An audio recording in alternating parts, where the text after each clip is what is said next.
Welcome back to the Trending Communicator. I'm your host, Dan Nessel. You know, I've been thinking lately about this word we throw around a lot in our business, empathy. It's become one of those terms that just gets tossed into every presentation deck and leadership manifesto, right next to authentic and innovative. I don't know, pick your poison. But here's the thing. Most of the time, when people talk about empathy in business, they're really talking about just being nice. Or maybe they mean understanding your audience. And sure, that's part of it.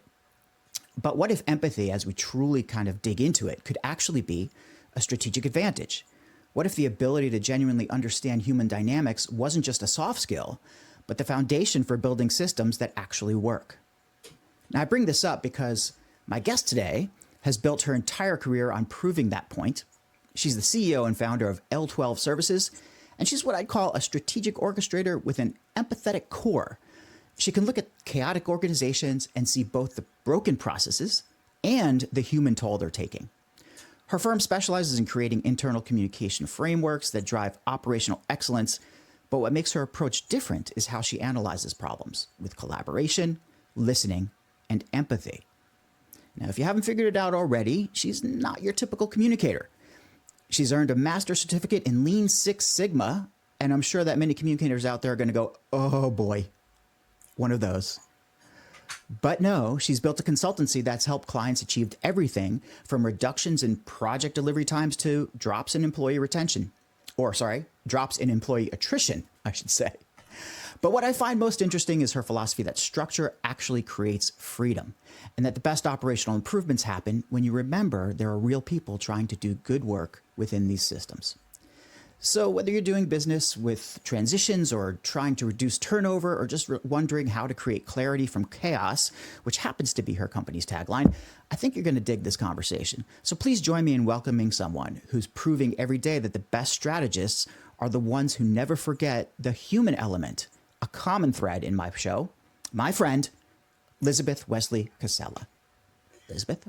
Oh my gosh. Could you just introduce me everywhere, every day? That was amazing. I do my best. You know, we're communicators. We're storytellers. We are people who weave together facts and narratives to present the truth. And that is what I am doing here. I'm presenting the truth about you, about Lizabeth, about this whole idea of operations and communications, like mixing together in some perhaps unholy marriage. I don't know. It's a very interesting place to be. And that's why I really was very interested to having you on the show. Listeners out there or viewers now, because this is maybe my second foray into video, will know that I'm involved in a lot of different communities. And we met through the was it the comms consultants community? I believe it was. I believe so. Yeah, the communities we belong to, the communications and marketing communities that we're in, are an endless source of just amazing people. And I'm glad you're on the show. Well, thank you. This is rare air, and I'm super excited. I feel very seen and heard. Thank you. No, you're of course you are. And so speaking of being seen and heard and understanding more about you, Lizabeth, this is one of those things, one of those areas that, I'm kind of fish out of water, right? I mean, I did say that you're a sort of unique case in the communications world, and I mean it. My 20-something years of comms and my, a little bit more time than that as a kind of postgraduate professional, it's rare that you see these worlds overlap, comms and operations. And boy, I wish that I would have had more knowledge about this in my last company, where operations was such a central part of what we were trying to communicate about. But why don't we start off just by kind of going through a little bit about your journey and what is all of this? What is L12 Services, and why did you kind of get to this point where you're this kind of Six Sigma storyteller? How'd this happen? The what and the why. Why are you? Why? Why do you... Well, it's interesting because it's been a labor of love, but it's also been a real exercise in believing that there was a problem to solve and going about it in a way that path really hadn't been blazed before. And to me, it makes perfect sense, but I've been running this firm for 16 years now, so one would hope that I thought that it made Oh, that's sense. a good thing. Yeah. Um, when I made it here to Washington, D.C. in 2000, I started working for associations, having, already reached adulthood. I brought some skill sets with me that made me kind of a valuable employee, and I was mid-range. So I used to be in commercial and industrial construction. I used to Mm, be part of the development team. I wore a hard hat. I'd walk the site. I'd read blueprints, and I would unfortunately some days have to lead teams back into work that they'd already performed because it wasn't performed correctly in the hmm. first place. And, you know, I was in my mid to late 20s, and this was the 90s. So women on construction sites, that wasn't super regular occurrence. And I knew that I needed to kind of present myself in a way different than men. I couldn't just walk on a construction site and pretend I was a man. It wasn't gonna, Yeah. fly. But I still needed to be successful. So I believed from a very early point in my career that clear communication was going to be my superpower. And it Hmm. was it was really the foundation of all good projects, whether you're, building a wall or you're pouring concrete, or, fast forward to today, if you're building strategies or you're trying to create process improvement, communication is the bottom line for either success or failure. It's as I'm listening. I, well, first of all, I've spoken with quite a few women on my show, probably predominantly women, actually. I think if you look at my guest list, but these the struggles that women have had in different industries or the challenges that they've faced and overcome. I don't know if construction's changed all that much since the 90s. I know women in real estate who certainly as agents are super successful, but as builders or as developers, it is constantly, going an extra mile to prove themselves because there's that. Well, let's face it. There's the old boy network, right? There's that whole entrenched structure that I don't think we've gone beyond it. For sure, it's much better now than it was then for people who are coming up in any of these industries and even in our own. But it's not finished yet. It's not done. It's not fixed. So, I mean, but going through that in the '90s must have been a real kind of a formative time for you, and that you landed on communication as the superpower is interesting. Like, and it kind of it makes me think of our of our imperative now to really focus on our audiences in the fractured world we're living in. I say that all the time. Audiences are fractured. Mm-hmm. Everything's fractured. Pick an ism or pick an ology. It's all fractured.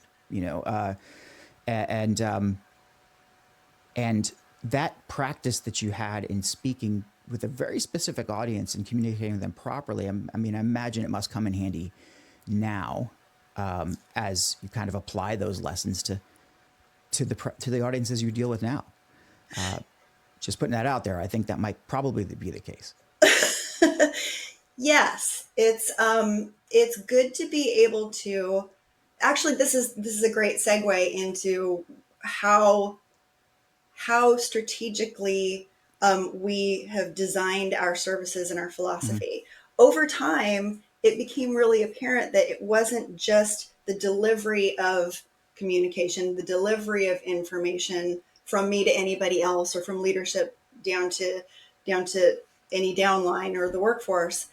It became really apparent that also understanding who you're talking to enough that you can share information in a way that it's easily absorbed, but also invite communication back. So it's a dialogue became really important. And that is something that I learned when I was testing our services. prior to kind of rebranding and opening up our you know, opening up our book to every industry. So where I tested L12 services for the first few years was in my my area of issue advocacy, which is eating disorders and weight stigma prevention. So I tested these services in the mental health and behavioral sciences world. Basically, that's the bottom line. And what I learned from that experience was that empathy and listening and understanding were another key piece to effective communication. It wasn't just understanding what you wanted the message to be or understanding the channels you needed to use, which quite frankly back in the 90s was two channels, the phone or, face to Yep. face. It was more about creating buy-in and creating confidence and creating an environment where people who are working on a project with you understand their value to Yeah. that project or that process or that initiative. So where we stand today is really a combination of three different skill sets: behavioral science, Lean and Six Sigma, philosophy or theory, and internal communications.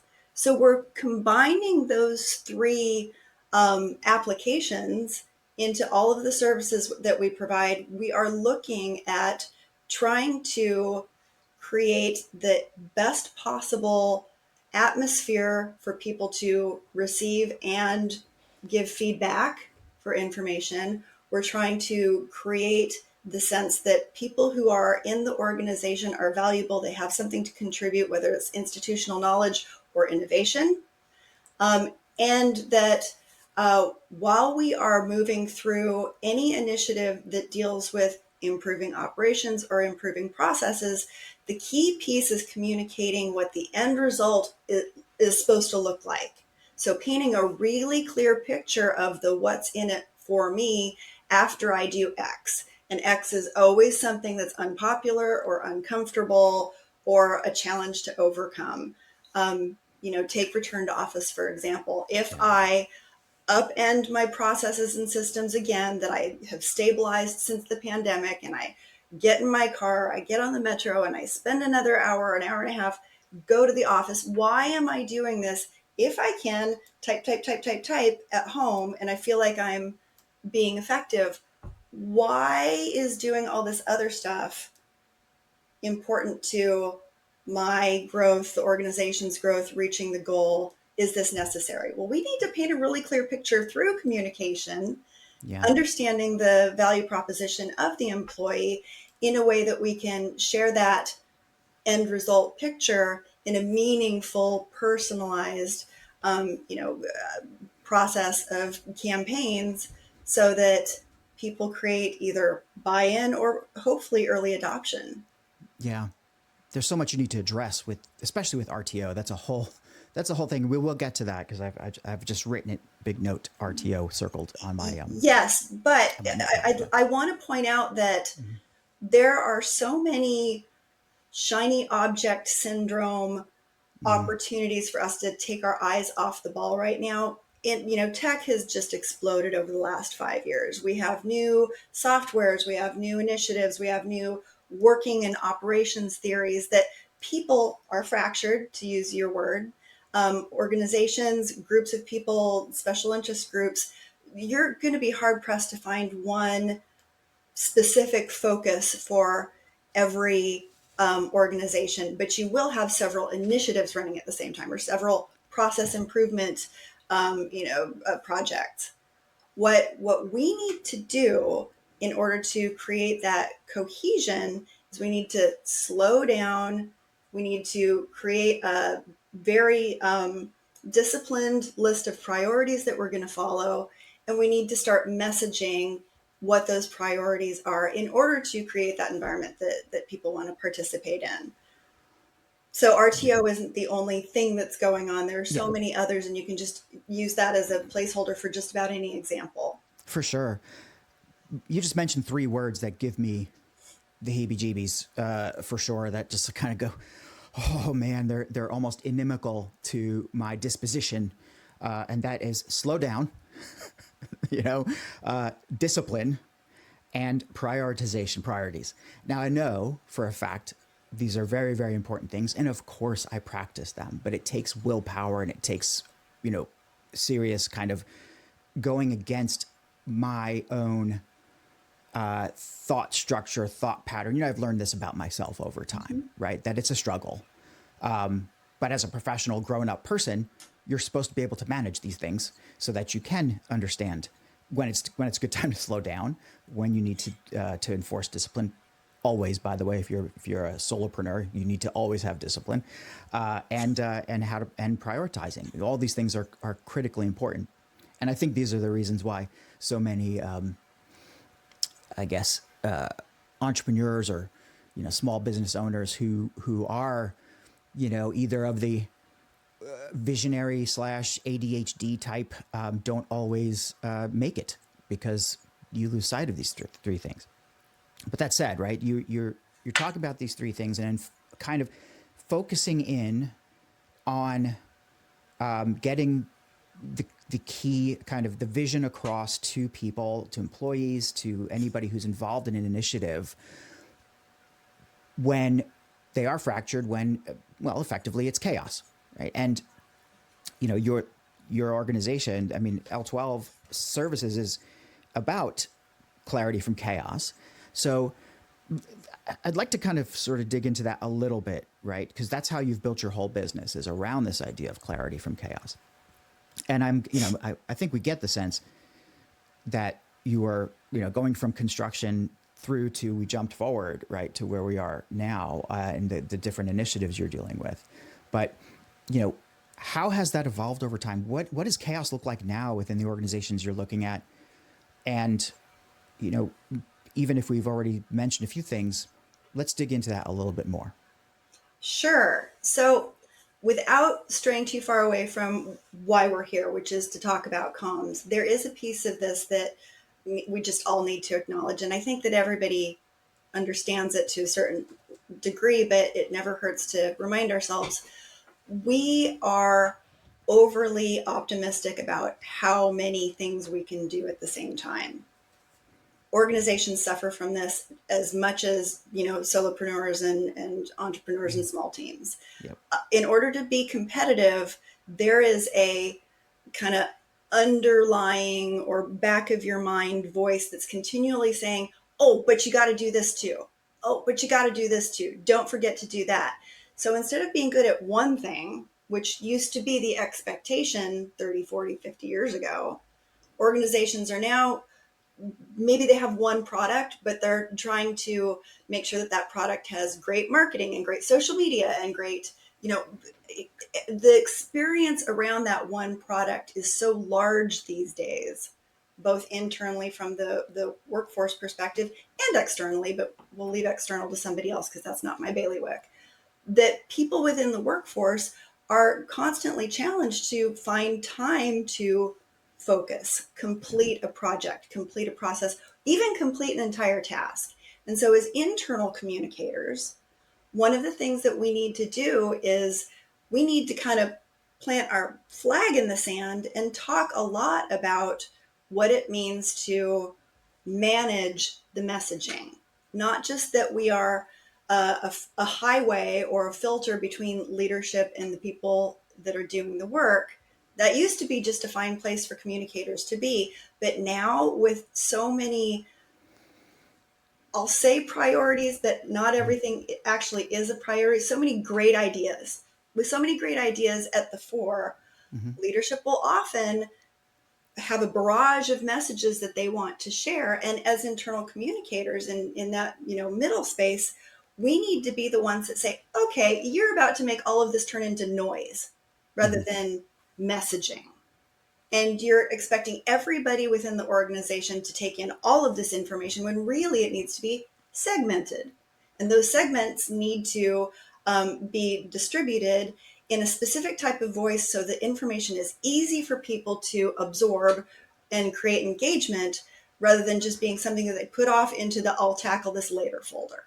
Yeah. So the structures that we're building to create that clarity from chaos start with evaluating what that fire hose of messaging currently looks like, what channels are being used, and then the communications chaos tolerance of the workforce. What can they handle and communicate it in what style, so that we are helping create that engagement. We're asking for the dialogue rather than expecting that we've just announced something, checked that box, and now off to the races for something else. That's where the empathy comes in. If we're finding out what the communications chaos tolerance is of that workforce, and we understand deeply from the workforce's perspective what the value proposition is for working there, we can use those two bits of data and tie in the messages that need to be delivered except that yet again, a message from the CEO that I just don't have time for. Yeah. The idea of segmentation and, kind of going from there. My friend Ethan McCarty, who I talk about sometimes and who's been on the show a few times, is a employee activation kind of internal comms genius. And ooh, I want him to be my friend then too. oh, he'll be your friend. Trust me.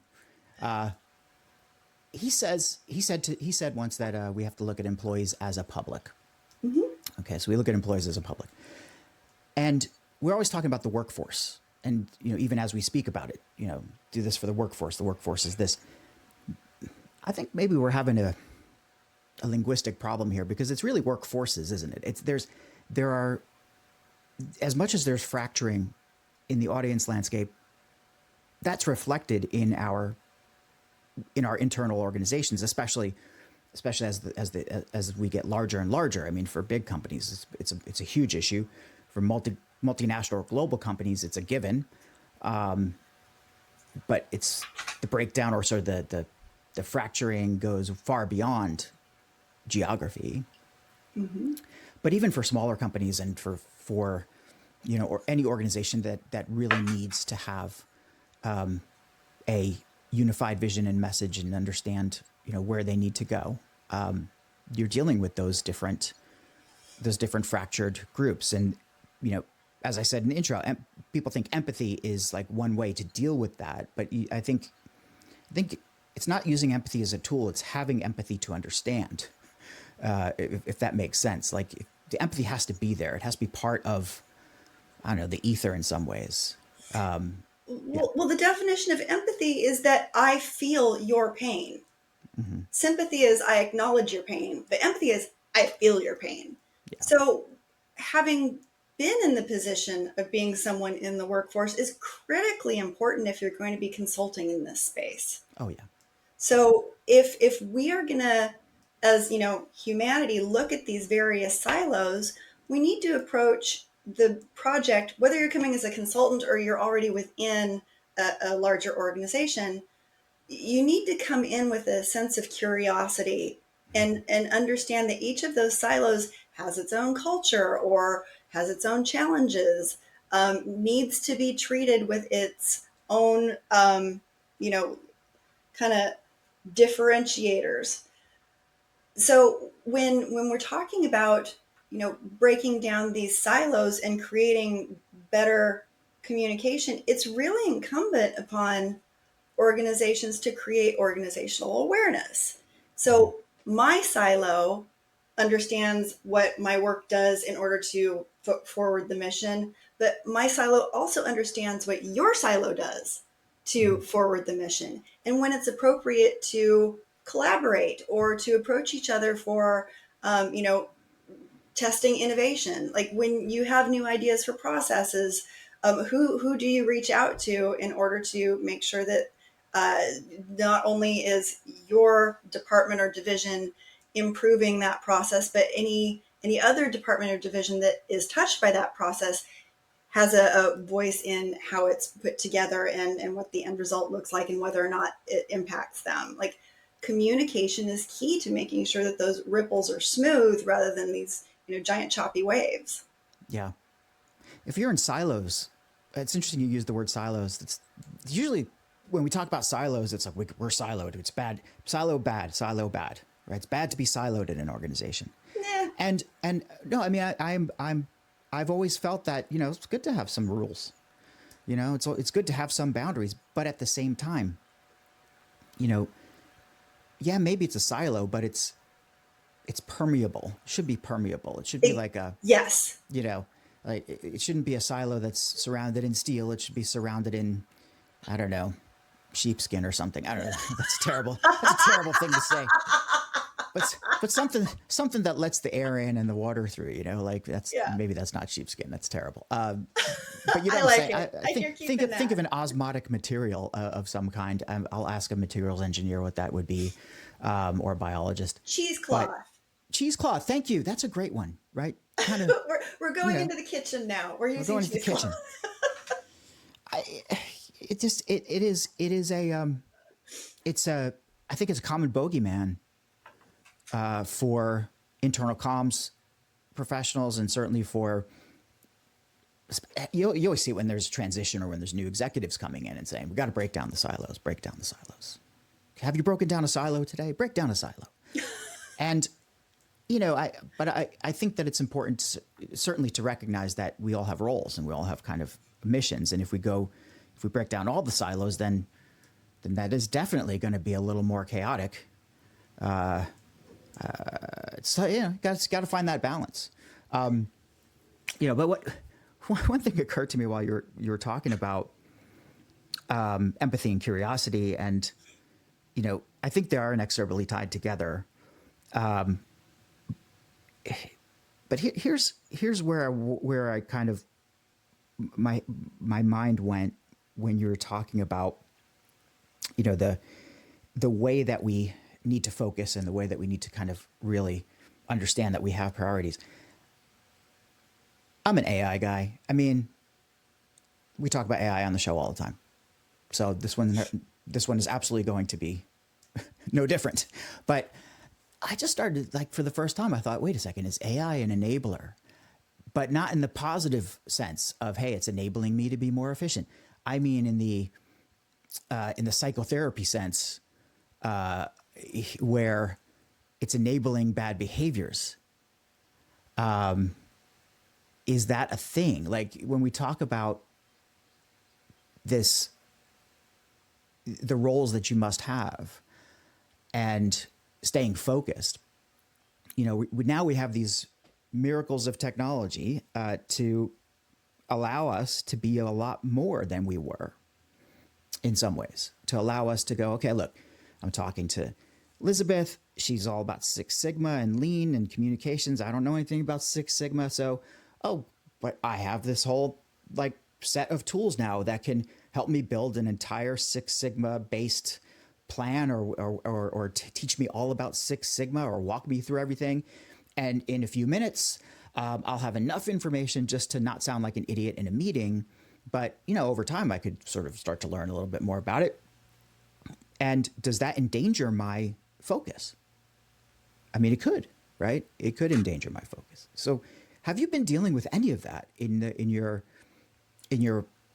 world right now, that it's harder, do you find it harder and harder to keep people on track? Yes. The short answer is yes. Yeah. The longer answer is, I think that it, like any tool, it depends on how you use it. AI has a lot of great possibility.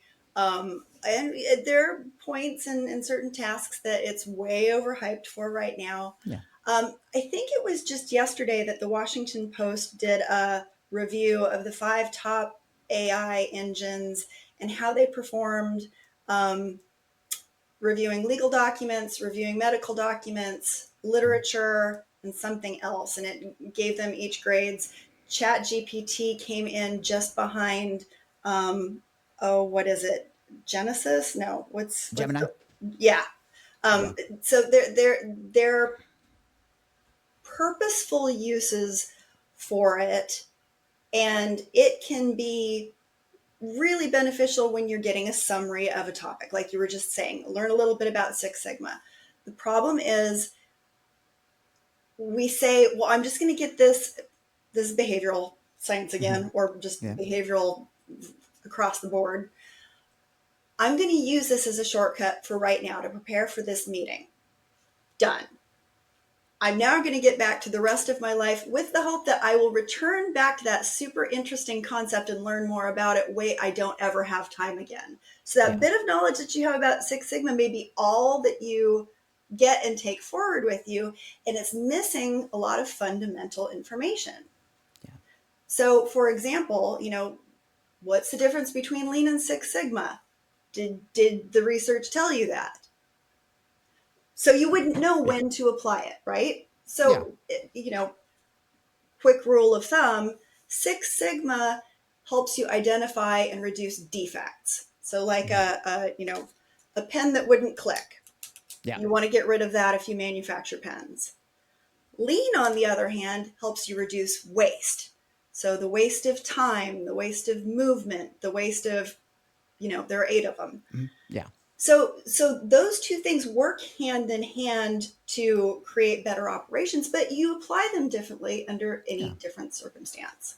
So Yeah. that's the problem with how we're using the tool of AI right now. And as it applies to comms within the workplace, where I'm running into a lot of, we'll say, interesting use cases, is that people will use AI to summarize what they're receiving from internal communications, but they don't get that deeper level. Yeah. So the AI is giving them the top lines, maybe not mentioning anything about something that may be negative or that Mhm. in its almost human capacity thinks that might be disturbing. It's just giving you the cheerful sunshine Yeah. overview. So people aren't as informed as they think they are. And internal comms pros are getting very frustrated. Yeah. Some of them are turning to, well, we'll just write everything with AI. So then you have this cycle of everything dumbing itself down the farther it gets down the line. But Yeah. you also have this, you have this, kind of sieve of human expertise.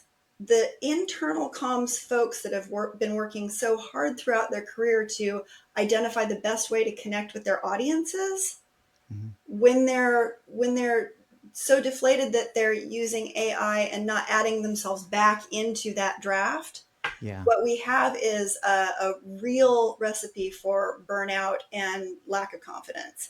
And that's what I'm afraid is going to be a workforce impact Mhm. if we don't continue to emphasize that it's a tool that is a foundation, but you must add yourself back into it. Even if you've Mhm. taught your AI, if you've built your AI and it's only using your information to prepare its, base documentation or draft from, you still need to add to it because you and your knowledge are growing and circumstances are changing and it's always looking behind itself for the information it's providing.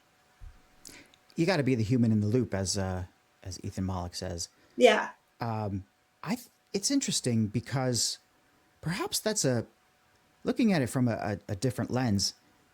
It's maybe exposing some cracks in the conventional wisdom about internal communications, for example, where every organization has some do it better than others. Let's put it that way, right? Some organizations communicate a lot better, and some simply don't. And there's always improvement to be made. And it gets crazy when you have factories and production lines on the one hand and corporate employees on the other. Those are very different audiences and situations that you have to treat differently. But we've been under the assumption that you know we have an intranet or we have an internal like social platform like a whatever workspace has become or workplace has become. I forget what it is now because Meta jettisoned that. But we have these different things that we use internally to keep everybody informed and hopefully engage them. But are we really engaging them? Right. And maybe AI is a blessing in disguise, saying, okay, if people are using AI to summarize the important communications, that means that's a task that they probably didn't want to do. Because that's the first use case for AI is to just, hey, okay, I'm going to just all the stuff I don't have time for, I'm just going to kind of push it over onto my new friend Claude or whatever. And it's incumbent upon the communicators, the internal comms folks, to find a better way to deliver the story, tell a better story or a more accurate story, maybe, or continue along the path if they're already telling a great story.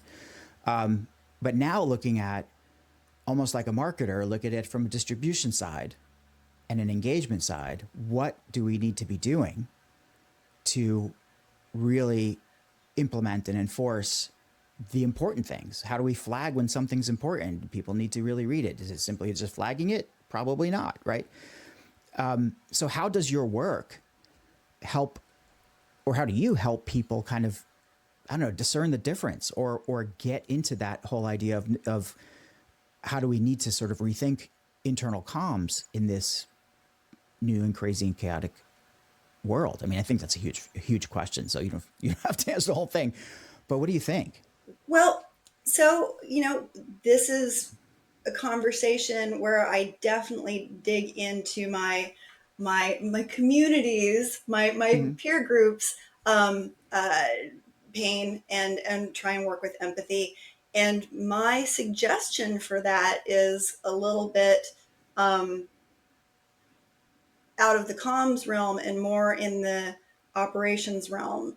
From my perspective, we're juicing how we communicate, whether it's marketing or it's television or it's, any information that we're trying to get in front of other people and get them to acknowledge and act on it. Our worlds are overwhelmed, and Mm-hmm. it is noise, no matter whether you're getting your internal comms at the office or you're getting your, advertisements on television or the radio or whatever.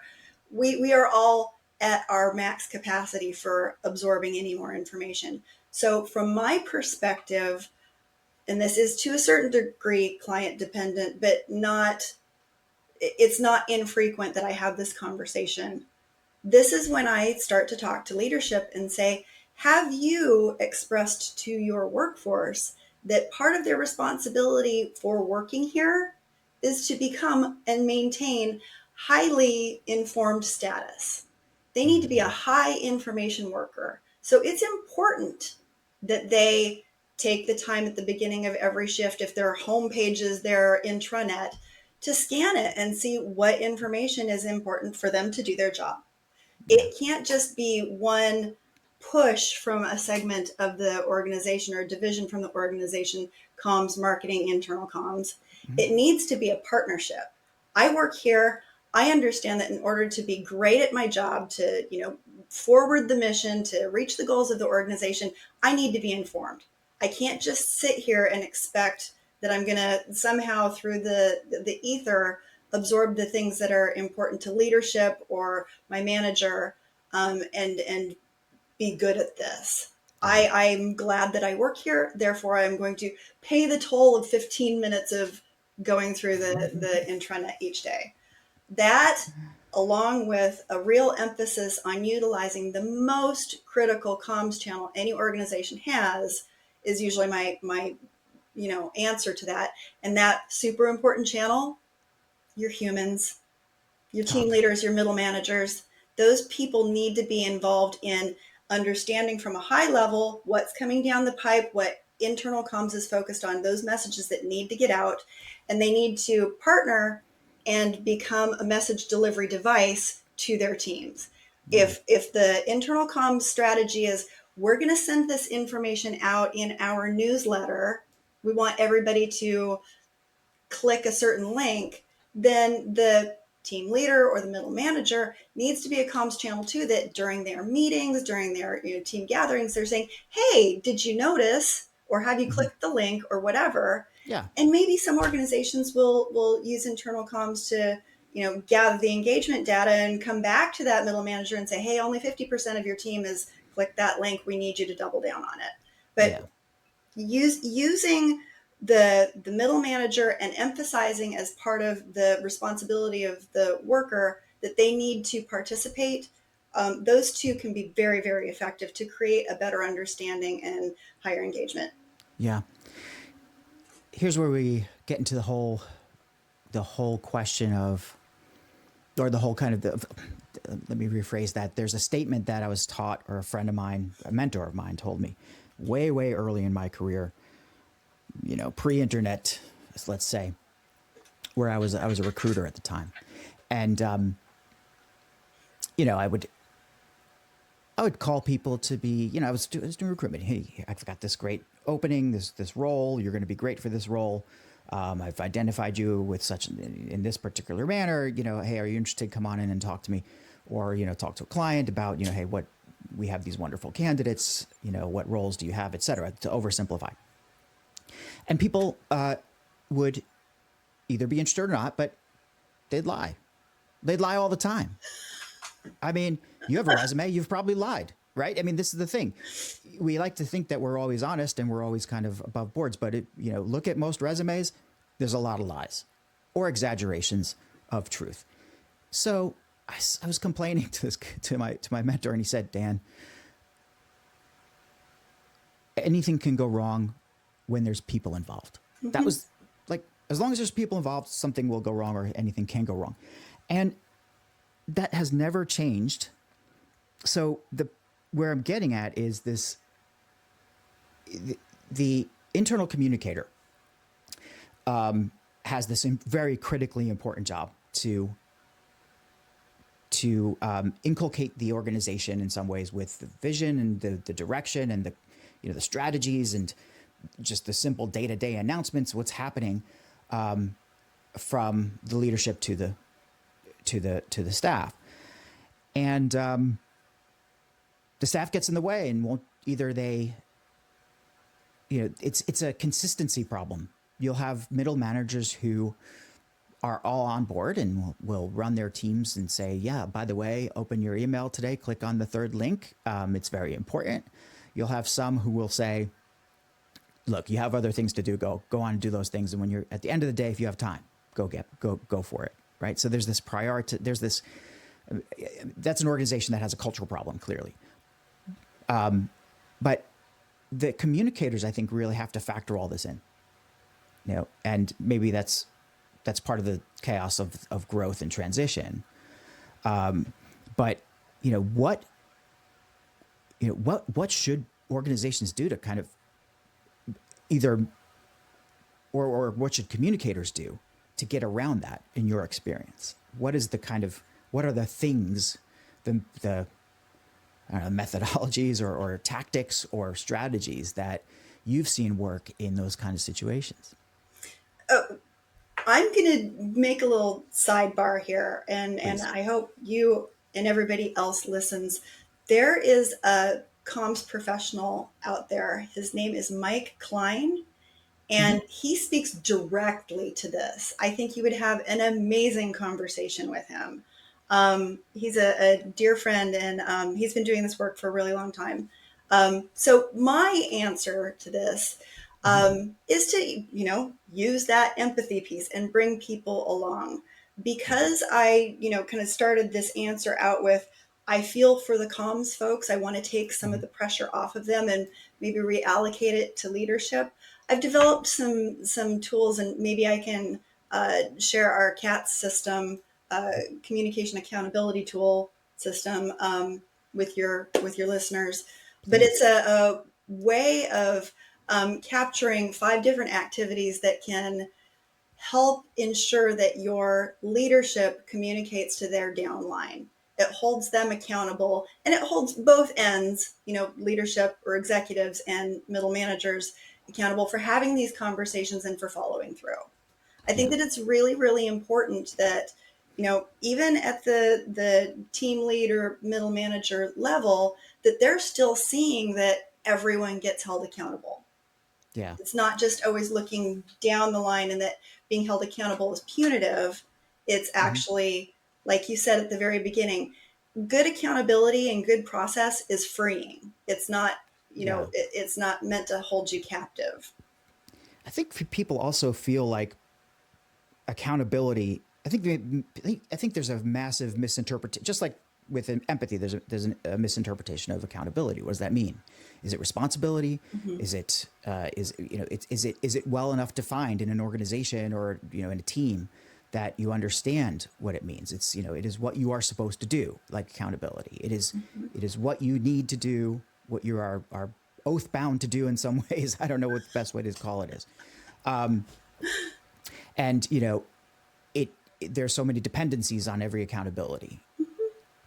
And yet when, if you've been a manager, anybody out there's been a manager, this, sometimes reinforcing accountabilities or speaking to accountabilities or having employees declare their accountabilities can feel like it runs counter to empathy, because an accountability feels like, okay, you're not living up to, or you're not achieving what you're supposed to achieve. You're not following through on what you promised to do.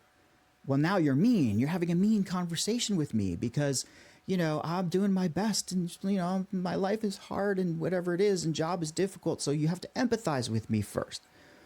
So there's a conflict there between empathy and accountability.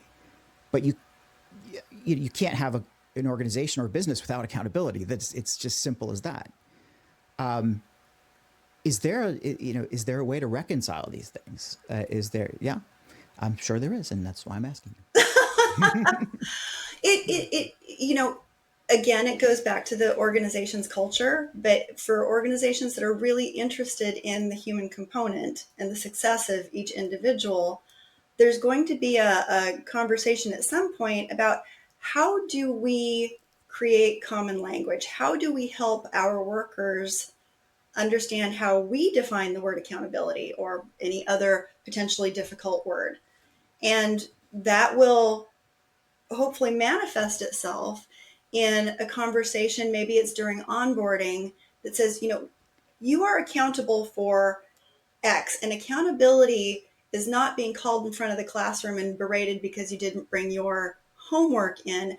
Accountability means that we've created a structure that connects the dots where along the way, you'll be able to make sure that you are in line with what's expected of you, and you don't have to have a major course correction. You don't need to be shamed or embarrassed. So accountability is a ladder or a tool or a list of boxes that you check that help guide you, so you're always confident and you're never guessing where you are, in the process of reaching your personal or your corporate goals. Accountability is your friend. It's not punitive. It's not intended to be negative. And that's, I think, a common refrain that needs to be reinforced about what is workflow, what is process, what does process improvement look like. And to a certain degree, and this is kind of self-serving as a consultant, but when you have an initiative, when you bring a consultant in, those are the same type of empathetic conversations that you need to have with your workforce, so that they don't have that moment of fear that we all saw in Office Space. Like, bringing in the two Bobs does not mean everybody's losing their job. Sometimes bringing in the two Bobs means that you have input into the solution that needs to be identified, and your life will be easier, better, faster, shinier. You'll be able to jump higher at the end of the day because they brought somebody in. That somebody being brought in is here to help. This whole idea of workflow and process, I think we forget sometimes that process, workflow are the ways that you make accountability happen. They in some, and this is where I think I'm realizing about the freeing aspect of it. Okay, here's this process. I follow this process. I don't have to think about these things so much. If I do A, B, C, D, E, I'll get to F. Maybe I don't want to say F. It's got a bad connotation for those of us in the American educational systems. But F is for fun. F is for fun, right? So if I go to A, B, C, I'll get to D. Also bad. That said, there's workflows and processes. They've, on an organizational level, I understand that, and this is certainly why we need operations and why we need people who do this, because you create these workflows, or you kind of find the most efficient ones to achieve what the organization needs to achieve the strategy, to align with the strategy, to make the products better, to fill in the blanks.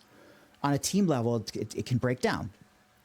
Any process can break down, and I'll just throw AI in here again, because AI is it can speed up these processes, and it does call for new processes and new or to rethink some of these processes given the tools that we have. But it can also break them when different people on a team have different capabilities with AI, for example, and might not be or might be accelerating their ability to reach their accountabilities in one direction, but then they're off gallivanting in others. Right. So the workflow sort of can break down a little bit.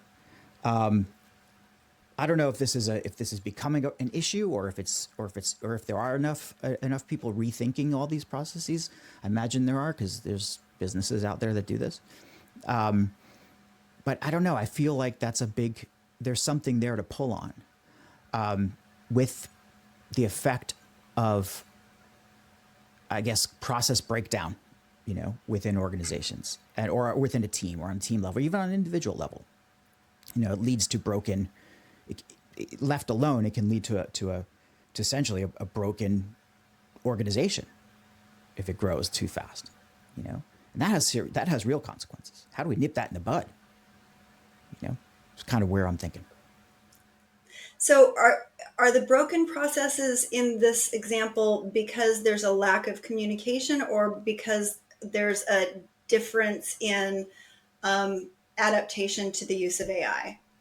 It's probably, I would imagine it's both of those things, right? I mean,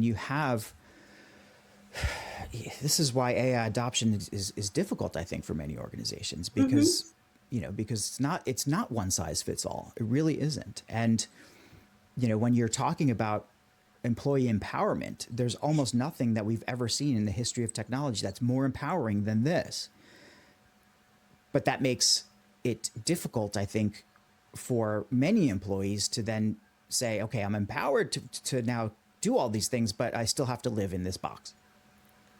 And fine, I'll live in the box. I'll do the processes I'm supposed to, but boy, oh boy, look at all this other stuff I can do now. And it can result in gradual dissatisfaction or a sense of dissonance with the organization if they go out and go in the directions that they want to go. And frankly, maybe that's the best thing. Then you have people who will determine what they want to do, and hopefully wouldn't cause too much of a disruption to the organization's business.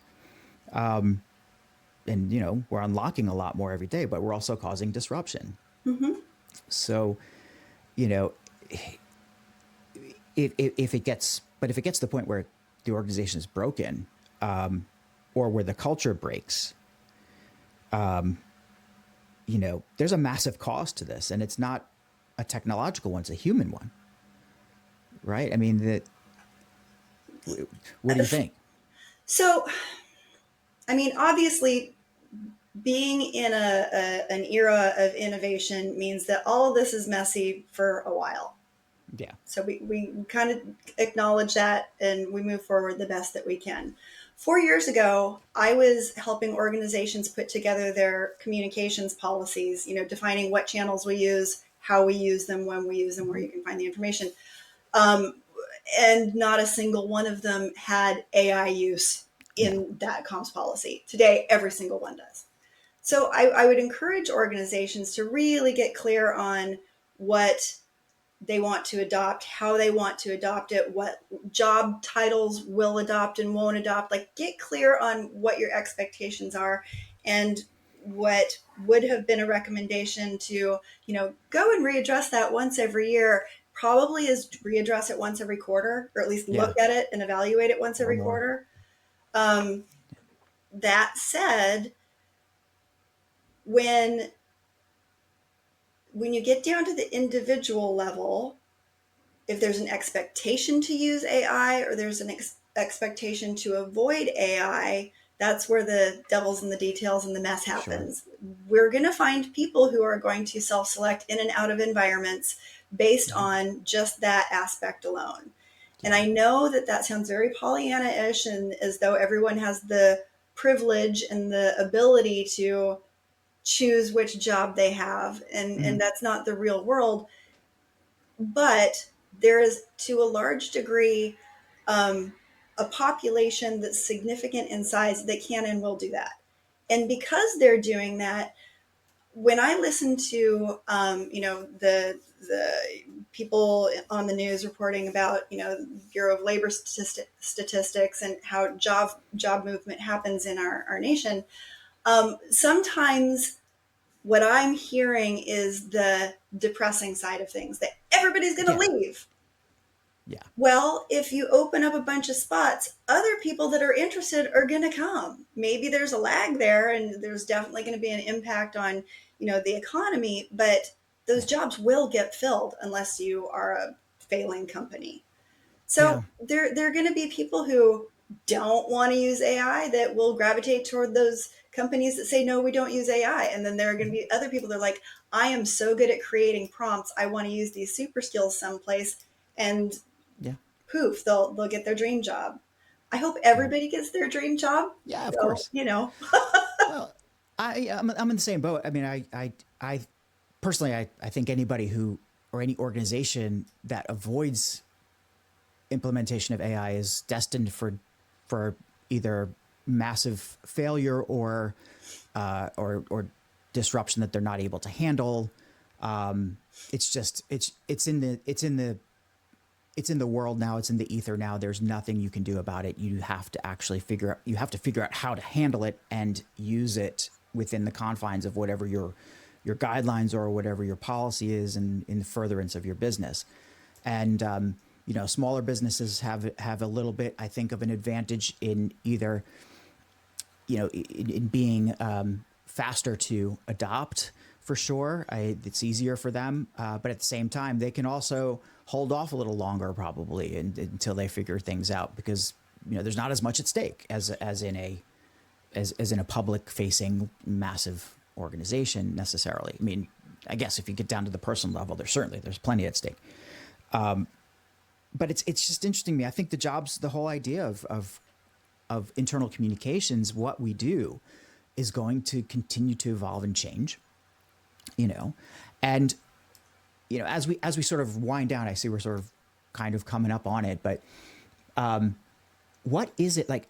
I think there's a lesson or a secret here about understanding process, understanding operations, and adopting new technologies, experimenting, innovating within the internal comms world.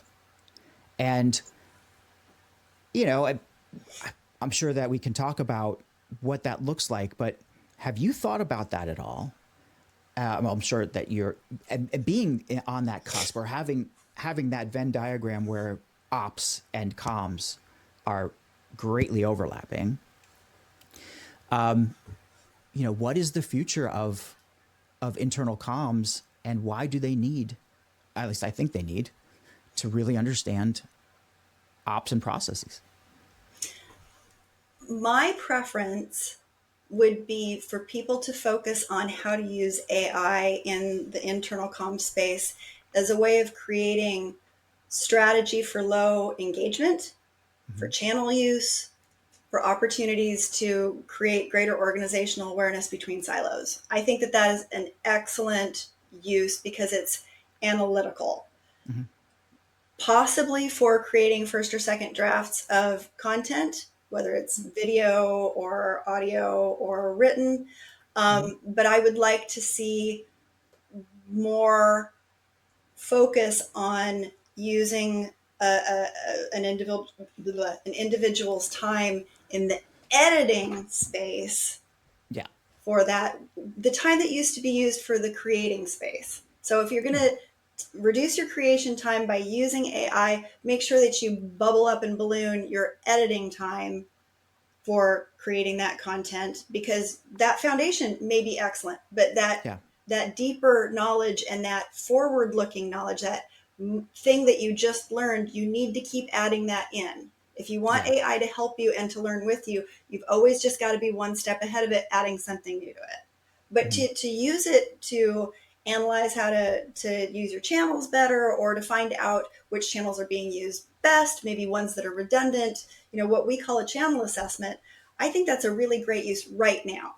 Yeah. Obviously, it's growing and changing and improving almost on a daily, well, almost on an hourly basis. Yeah. But in today's environment, I think that an internal comms professional can be safe using AI that way and still make an argument that there's no replicating the human element here. AI can't have my job. Yeah. Of course. I mean, I don't think AI is going to take your job. Okay. But so many people do, and I what I'm trying to, I yeah. guess what I'm trying to comfort our community in saying, it's not happening yet. You still have Hmm. a very important role to play. There's a couple things that, okay, I certainly am concerned about intake into our profession. What is the what does the career path look like? And you know, I have to put a pin in that one because I can't help everybody. But for those of us who are, who've been in the world for a while, who have who have like senior jobs or even mid level to senior jobs and have a body of work and a body of knowledge, that body of work and body of knowledge is yours, right? That is yours. That is what we need to understand how to, you know, empower and leverage. That is going to be the differentiator between you and anything that AI can do, at least for now, right? That's one thing. The second thing is we don't know what is going to happen. Right. I'm a little more optimistic about, the when when change happens in a society or in an organization. Yeah, the way we did things before is done. It's just like it's the past, but you can't make a prediction about how things are going to be based on the way things are now or were, because nothing is linear like that. Or is it linear? Yeah, we can't make a linear prediction based on unknowns and variables. So I think that, and in fact, I'm sure that yes, some things will go away, some things will appear, and maybe you will lose, and I use lose in a just for the sense of being understood. Your job will go away. You will lose that job, but you will only lose it if you have nothing else to gain, or if you've let it go. If you are if you are embracing or going with the change and understanding that value is more important than output, for example, than ever before. If you start to really understand especially the need for guidelines and frameworks, methodologies such as lean to govern your day to day in such a way that you can take advantage of the efficiency that AI supposedly gives you, right? You're not going to have the same job that you had. Your job will change. So, yeah, you're going to lose your job because your job's going to be different, Mm-hmm. right? But you have to go with it. You can't just sit on your laurels and say, "Oh no, I've always been. This is what I've always done. I've always called up the media and gotten stories." Or, yes, I manage the intranet and I post things from the CEO every day, and that's what I do. Write newsletters. No, okay, fine. You can continue to need those things, but there's an and there that we have to discover. Absolutely. Yeah. And if I might, bringing it back around to the very beginning of our conversation, that's where the internal comms pro becomes the specialist in Mm-hmm. understanding what the priorities are, reducing the noise, and making really strategic decisions about what gets communicated. Yeah. Because you can't communicate everything, you can't emphasize everything all at once. You have to choose. Yeah. Even the So most hard. dialed in workforce can only take so much time to make sure that they're a high information worker. You got to give them those three things or those four things that they focus on, but not 12. and it may be that AI can help you prioritize them, but nobody can sell it like you, Internal Yeah. Comms Pro. So, feel good about that. Yeah. And I'm giving this a little short shrift just to build on that, Elizabeth. I mean, let's not forget something you said earlier. The people are the other channel that we need to be using, or we can't forget. And so many experiences in the last year or two have reinforced this. I think it's a fact that we as humans, when we're together in a group, in person, do amazing things, unpredictable things. Something happens in our thought processes. Something happens when you're talking to somebody and you see their face and you change the way you think about something. All these millions of synapses, billions firing off in your brain as you discuss things with somebody, and I'm sure a neuroscientist can tell me all about that. Those are the kinds of, let's just say superpowers that we as humans have that AI does not and will not. So how do we leverage that? How do we get into that more? How do we remember that that is available to us? And I think it's easy to forget that it is. Lizabeth Wesely-Casella, like the waltz. Good job. Casella. I like it. This has been amazing. I did want to really learn more about Six Sigma and Lean, but we sort of went in these interesting directions about internal communications, and I think there's so much more to uncover. But I really, really appreciate your insights. Any last words before I close us out? I will share the communication accountabilities tool with you Please. to share with your folks.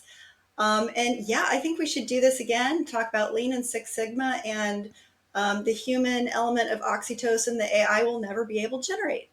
Oh, I like that. Oxytocin. First mention on the podcast. Everybody out there, look for Lizabeth Wesely-Casella on LinkedIn. Her name will be spelled properly in the episode title. And L12services.com. That's L12services.com. So that's Lizabeth's website. And of course on LinkedIn. Lizabeth, what a pleasure. I'm so glad you're here. And, we're going to do this again. I am so grateful. Thank you. Thank you for the conversation and the opportunity to meet your folks. For sure. All right.